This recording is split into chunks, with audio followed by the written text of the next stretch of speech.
How you doing? I'm Barrett Donovan from Barbarian Powerlifting, and this is Vanessa from the gym. Your entrances just kill me. I know, right? All right, today we want to talk to you guys a little bit about deadlifting and correcting some deadlift issues that people have. Mainly I have. Mostly what she has. That's what happens when you're a T-Rex. Exactly. So, a lot of people have deadlift issues, and the issues could be anything from weaker glutes to weaker hamstrings to stronger quads to imbalances in the upper and lower extremities all over the place, even the core. So with Vanessa, we've been working on developing a better deadlift pattern. We switched her stance up a little bit, and we've changed a few things. Well, a lot, yeah. Actually, it's been quite a lot in the last little bit. So we've changed a few things, and now we've narrowed down the issue. It wasn't her lower half. It's not her upper half. It's the core dough. So what we're going to do is Vanessa is going to demonstrate a deadlift and why we're going to correct what we're going to do. So you can kick the blocks out there.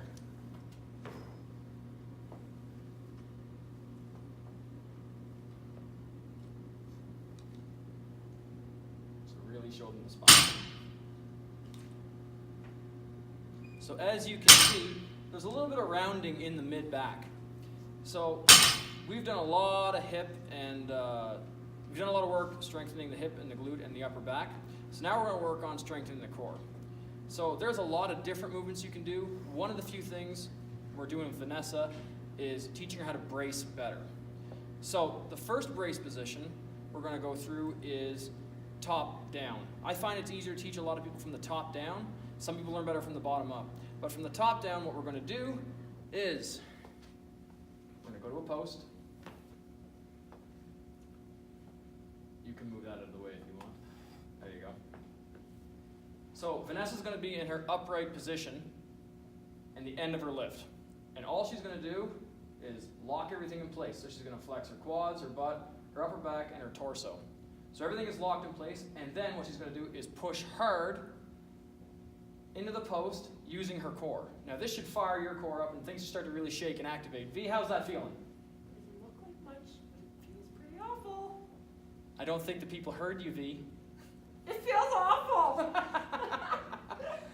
Okay, so you'll hold that for between 20, 30 seconds, or however long I can ramble on and keep her to hold it. That's usually what we go with. How's it feeling, V? Still feeling good? Hurry up. Are you sure? Okay, that's good. So that's one position we can do. The other position is a side position. So what we'll do now is we'll be in the same position. You'll be in the locked position at the top. And then what we're going to do is drive the arm into the post and do the exact same thing. Now when you do this, you're going to force the core to work in the plane that you want to build it up in. So she's going to feel it here and here mostly, but she's still going to activate everything. So V, how's that feeling? It feels great. As you can see, she's really enjoying the core activation. Now again, you'll hold this between 10, 20, 30 seconds. This is to build up the strength of the brace position. Okay? So that's those positions. So we'll do both sides, and then we'll progress on. So when Vanessa usually loses her core the most, it's usually mid-range. So what we'll do is we'll build up the mid-range. So when you build up the mid-range, you start in the mid-range position. So V, get your start around mid-range positions when everything starts to kind of go. As you can see, she's loading like she would in the start. She's in the hips. Everything is tight. Now what she'll do is she'll keep this locked in place, and now she's going to push down hard using the core and brace everything. And she's going to do the hold again. So what this does, it activates the core, and it tells the brain that these positions should be strong, okay? And then you won't rely so much on your back, your quads, your upper back, things like that. You're actually connecting the upper half to the lower half. V, how's that feeling now? Oh, this one hurts. Outstanding. Okay, good job. So where'd you feel that? Oh man, I felt that in my core. Excellent. Yes. Now, if you have someone that has one portion of the core stronger than the other, you can actually upgrade this. So I'll show the next one. So you can get in the start position, kind of like we did with the standing position. You can get here and get ready to push down, but instead of using two hands, remove one hand and still push. Now you're going to focus on this portion of the core, the one that's really loading, okay? and you're going to force that muscle to fire and hold that position as long and as hard as you can. Okay? Those are some basic bracing exercises. What you can also do is learn to work within that range of movement. So what we'll do now is a rack pull. So if you get in your start position and really think of loading everything, just going to load everything really tight, brace the core, and then pull. Train the range that's the weakest, guys.